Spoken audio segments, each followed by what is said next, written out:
কিন্তু অবাক করা বিষয় হচ্ছে আমরা আজও জানি না আমাদের আল্লামার মৃত্যু কি স্বাভাবিক হয়েছে নাকি এটা পরিকল্পিত মেডিকেল কিলিং ছিল। এটা যে পরিকল্পিত মেডিকেল কিলিং ছিল এটা ধারণা করার পেছনে অনেক কারণ আছে।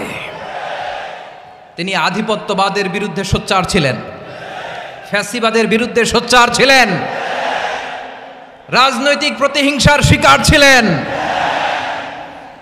এজন্য এটা মেডিকেল কিলিং হতে পারে এ ধারণা আমরা করতেই পারি। আওয়াজ করে বলেন ঠিক কিনা? যেই সময়টা আমরা কাটাচ্ছি এত সুন্দর সময় বাংলাদেশ আর পাবে না।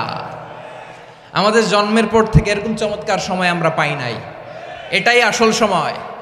আমরা ইন্টারিম গভর্নমেন্টের কাছে দাবি জানাই উচ্চতর তদন্ত কমিটি করে এটা কি হত্যাকাণ্ড ছিল নাকি স্বাভাবিক মৃত্যু ছিল এই রিপোর্ট গণমানুষের কাছে প্রচার করে জানাতে হবে। এই দাবির সাথে কি সবাই আপনারা একমত? কারা কারা একমত হাত তুলে দেখান। হযরতুল আল্লাম শহীদ মরহুম আল্লামা দেলওয়ার হোসেন সাঈদী রহিমাহুল্লাহ, ওনার স্মৃতি বিজড়িত আজকের এই ঐতিহাসিক প্যারেড ময়দানের তাফসিরুল কোরআনের প্রোগ্রামে সব আছে। স্টেজ আছে, শ্রোতা আছে, প্যান্ডেল আছে, মিডিয়া কাভারেজ আছে, কিন্তু আমাদের কলিজার টুকটাটা আমাদের মাঝে নাই। আজকের এই প্রোগ্রামে আলোচক হয়ে এই চেয়ারে আমি না বসে ওই শ্রোতাদের কাতারে বসে যদি আমাদের আল্লামার নুরানি চেহারার দিকে তাকিয়ে ওয়াজ শুনতে পারতাম, আমাদের হৃদয়টা ঠান্ডা হয়ে যেত, আমাদের তৃষ্ণার্ত হৃদয় শান্ত হতো। সব আজকে আছে, কি যেন নাই, ঠিক কিনা বলেন? আল্লাহ তাআলা প্রতি 100 বছরে একজন মুজাদ্দিদ পাঠায়, প্রতি 100 বছরে একজন মুজাদ্দিদ যিনি সমাজকে সংস্কার করেন। আল্লামা দেলওয়ার হোসেন সাঈদী রহিমাহুল্লাহ ছিলেন তেমন একজন মুজাদ্দিদ। চিৎকার করে বলেন ঠিক কিনা? উনি শিরক বিদআতের আস্তানাকে তছনছ করে দিয়েছেন, তাওহীদের বাণীকে সমুন্নত করেছেন, গণমানুষের কাছে তাফসিরুল কোরআনকে জনপ্রিয় করেছেন। আজীবন আজীবন তিনি ইসলামকে বিজয়ী শক্তি হিসেবে দেখার স্বপ্ন দেখতেন। এত প্রাঞ্জল ভাষা, এত চমৎকার আধুনিক প্রেজেন্টেশন, গণমানুষের কাছে কোরআনের তাফসিরকে এভাবে জনপ্রিয় করে তোলার মতো ব্যক্তিত্ব আল্লামা সাঈদী ছাড়া দ্বিতীয় কেউ এই বাংলার ভূখণ্ডে নাই।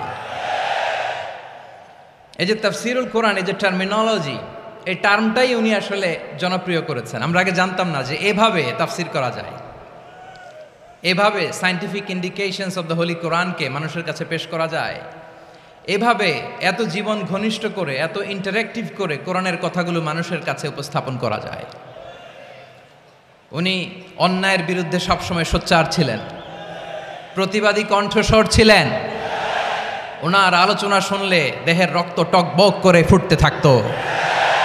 আল্লাহু আকবার, আল্লাহু আকবার, আল্লাহু আকবার। He was a strong mouthpiece of Islamic revivalism. Islamic জাগরণের স্ট্রং মাউথপিস ছিলেন আল্লামা সাঈদী রাহিমাহুল্লাহ। অনেক দোয়া পেয়েছেন। আমরা পড়েছি, এমন জীবন তুমি করিবে গঠন, মরণে হাসিবে তুমি, কাঁদিবে ভুবন। গোটা বিশ্বকে তিনি কাঁদিয়েছেন। আল্লামা যখন ইন্তেকাল করলেন, আমি তখন মালয়েশিয়া থেকে যুক্তরাষ্ট্রে একটা কনফারেন্সে যোগ দিতে যাচ্ছি, কাতার এয়ারলাইন্সে। মালয়েশিয়া থেকে দোহাতে নামলাম। দোহায় যখন আমার ট্রানজিট, তখন শুনতে পেলাম যে আল্লামা বিদায় নিয়েছেন।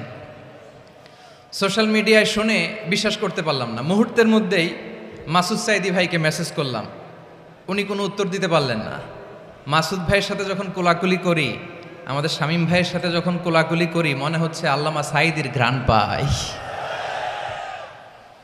শরীরটা লিটারেলি কাঁপছিল, নিজেকে মানাতে পারছিলাম না, বিশ্বাস করতে পারছিলাম যে আসলে আল্লামা বিদায় নিয়েছেন। ইন দ্য মিন টাইম আমার সেকেন্ড ফ্লাইট দোহা টু নিউ ইয়র্ক, 12 ঘন্টার ফ্লাইটে উঠলাম। ইন্টারনেট থেকে বিচ্ছিন্ন হলাম। নামার পরে শুনলাম আল্লাহু আকবার, যেখানে ওনাকে কবরস্থ করার কথা ছিল সেখানেও কবর দিতে দেয়া হয় নাই। ছবিগুলো দেখতে লাগলাম, হাসিমাখা মুখ, হাসিমাখা নিথর দেহটা, মরণে হাসিবে তুমি, কাঁদিবে ভুবন। From east to west, from north to south, the entire globe, গোটা বিশ্ব ওনার জন্য কেঁদেছে। গোটা বিশ্ব কেঁদেছে, কাবার গিলাফ ধরে ধরে মানুষ চিৎকার করেছে।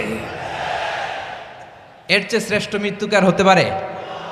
আমাদের আল্লামার আর কি পাওয়ার ছিল বলেন? আর কি পাওয়ার ছিল? কুল্লু নাফসিন যায়িকাতুল মাউত, যারাই দুনিয়াতে আসবে তারা ইন্তেকাল করবে, এটা আমরা মেনে নেই, এটা আমরা জানি। কিন্তু অবাক করা বিষয় হচ্ছে আমরা আজও জানি না আমাদের আল্লামার মৃত্যু কি স্বাভাবিক হয়েছে নাকি এটা পরিকল্পিত মেডিকেল কিলিং ছিল। এটা যে পরিকল্পিত মেডিকেল কিলিং ছিল এটা ধারণা করার পেছনে অনেক কারণ আছে। তিনি আধিপত্যবাদের বিরুদ্ধে সোচ্চার ছিলেন, ফ্যাসিবাদের বিরুদ্ধে সোচ্চার ছিলেন, রাজনৈতিক প্রতিহিংসার শিকার ছিলেন। এজন্য এটা মেডিকেল কিলিং হতে পারে এ ধারণা আমরা করতেই পারি। আওয়াজ করে বলেন ঠিক কি না? যেই সময়টা আমরা কাটাচ্ছি এত সুন্দর সময় বাংলাদেশ আর পাবে না। আমাদের জন্মের পর থেকে এরকম চমৎকার সময় আমরা পাই নাই। এটাই আসল সময়।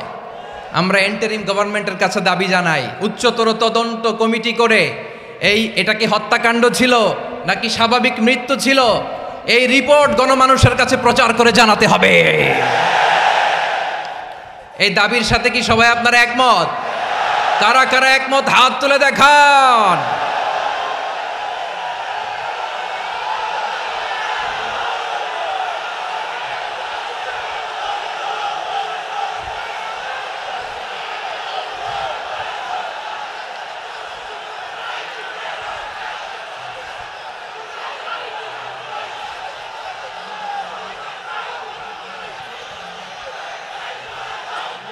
আমার প্রিয় ভাইয়েরা, প্রিয় চট্টলাবাসী, আল্লাহ তাআলা তার এই মুখলেস গোলামকে তার জান্নাতুল ফেরদাউসের মেহমান হিসেবে কবুল করুক, তার জীবনের সকল খেদমাগুলোকে কবুল করুক, জান্নাতুল ফেরদাউসের আলা মাকামে তাকে মেহমান হিসেবে কবুল করুক।